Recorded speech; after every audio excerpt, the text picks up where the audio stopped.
দাবদাহের খবর জানাতে এই মুহূর্তে রাজশাহী নগরীর সাহেববাজার এলাকায় আছেন রিপোর্টার সাইফুর রহমান রকি। সরাসরি যাচ্ছি তার কাছে। ২ সপ্তাহেরও বেশি সময় ধরে চলছে পদ্মাপাড়ের নগরী রাজশাহীতে তীব্র দাবদাহ। এই তীব্র দাবদাহে সাধারণ মানুষ অতিষ্ঠ হয়ে পড়েছে, জনজীবন একেবারে বেকায়দার মধ্যে পড়েছেন সাধারণ মানুষজন।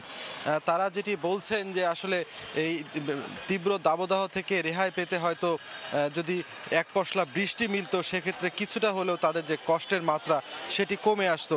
তবে আপনাদের জানিয়ে রাখি যে আজকে রাজশাহীতে যে তাপমাত্রা রেকর্ড করা হয়েছে সেটি হচ্ছে 39.7 ডিগ্রি সেলসিয়াস। এটি গত কয়েকদিনের চেয়ে কিন্তু তুলনামূলক কম।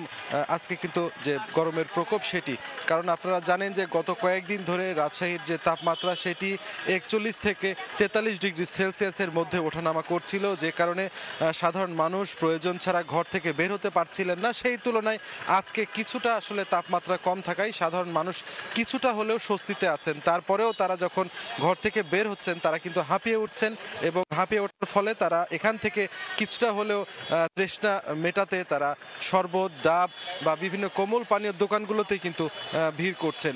সব মিলে সাধারণ নগরবাসী যেটি বলছেন যে গত কয়েকদিন ধরে যেভাবে তীব্র দাবদাহ রাজশাহী অঞ্চলের উপর দিয়ে বয়ে গেছে, তারা গত কয়েক বছরে এ ধরনের তীব্র দাবদাহ কিন্তু দেখেনি। কারণ গত কয়েক বছরে যে দাবদাহ পড়েছে সেটি 4-5 দিনের পরে কিন্তু আবার বৃষ্টি হয়েছে, তারপরে আবার 4-5 দিন দাবদাহ পড়েছে, কিন্তু এবার কিন্তু টানা 2 সপ্তাহেরও বেশি সময় ধরে এই দাবদাহ চলছে, যে কারণে সাধারণ মানুষ গরমে অতিষ্ঠ হয়ে পড়েছেন। তারা খুব কষ্টের মধ্য দিয়ে আসলে দিন পার করছেন।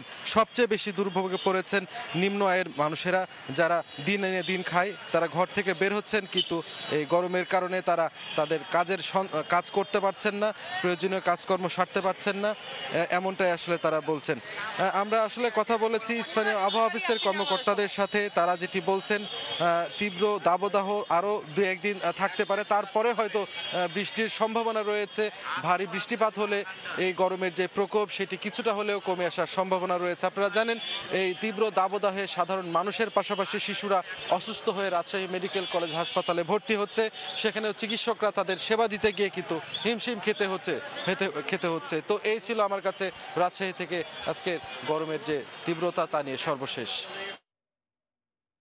রাজশাহী থেকে যুক্ত হয়েছিলেন সহকর্মী সাইফুর রহমান রকি।